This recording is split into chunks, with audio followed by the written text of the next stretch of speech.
गत 7 जून को गुवाहाटी के आर्य नगर क्षेत्र में कथित रूप से कुछ गैर असमिया व्यक्तियों के द्वारा असमिया समुदाय के खिलाफ आपत्तिजनक गो बैक नारे लगाने तथा एक पत्रकार के साथ मारपीट किए जाने की घटना के बाद पूरे असम में व्यापक प्रतिक्रिया देखने को मिल रही है।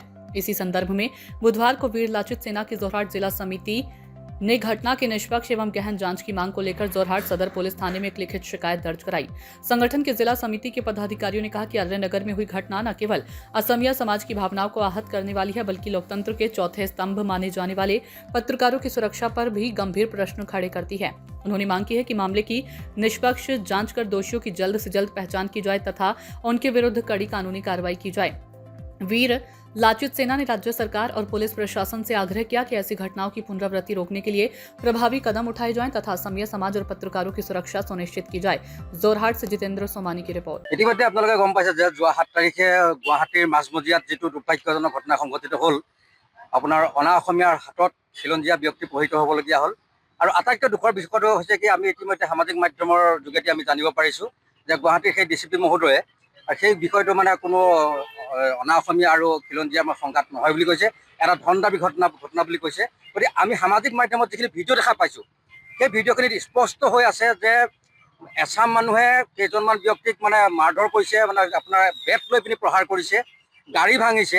আৰু মানে এনেকুৱাখিনি ভিডিঅ' সামাজিক মাধ্যমৰ যোগেদি আমি দেখা পোৱাৰ পিছতো ডিচিপি মহোদয়ে মানে কি হিচাপত এইটো এটা মানে ধন দাবী ঘটনা বুলি কৈছে, আমি গতিকে হয়তো সম্পূৰ্ণ সন্দেহ আৱৰ্তত আমি আছোঁ।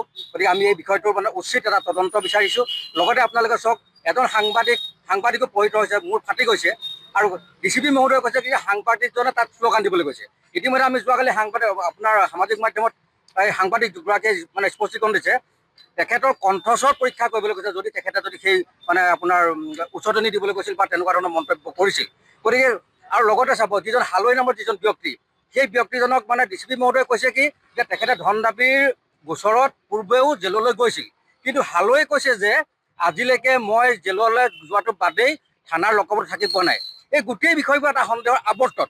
গতিকে আমি আজি কি কয় অসমৰ প্ৰত্যেকখন জিলা সমিতিৰ লগতে আমি বীৰ লাচিত সেনা অসম যোৰহাট জিলা সমিতিও আজি আমি যোৰহাট সদৰ আৰক্ষী থানাত এখন আমি এজাহাৰ দাখিল কৰিছোঁ। আমি যিজন ইয়াৰ মানে মূল কাণ্ড আমি সামাজিক মাধ্যমৰ যোগেদি জানিব পাৰিছোঁ যে যিজন মূল কাণ্ডাৰী আলোক ত্ৰিপাঠী, তেখেতৰ ওপৰত তেখেতক গ্ৰেপ্তাৰ কৰি এটা সুস্থিৰ গণতন্ত্ৰত মানে থাকি সকলোৰে মানে সহসন্মতত এটা নিৰপেক্ষ তদন্ত কৰি দোষীক গ্ৰেপ্তাৰ কৰি উচিত শাস্তি प्रदान কৰিবলৈ আমি দাবী জনাইছোঁ। सूचना इंडिया के सभी दर्शकों को बधाई। अब आप सूचना इंडिया देख सकते हैं जियो टीवी चैनल नंबर 4053 पर भी। साथ ही सूचना इंडिया के सभी सोशल प्लेटफॉर्म इंस्टाग्राम, फेसबुक और ट्विटर से जुड़े और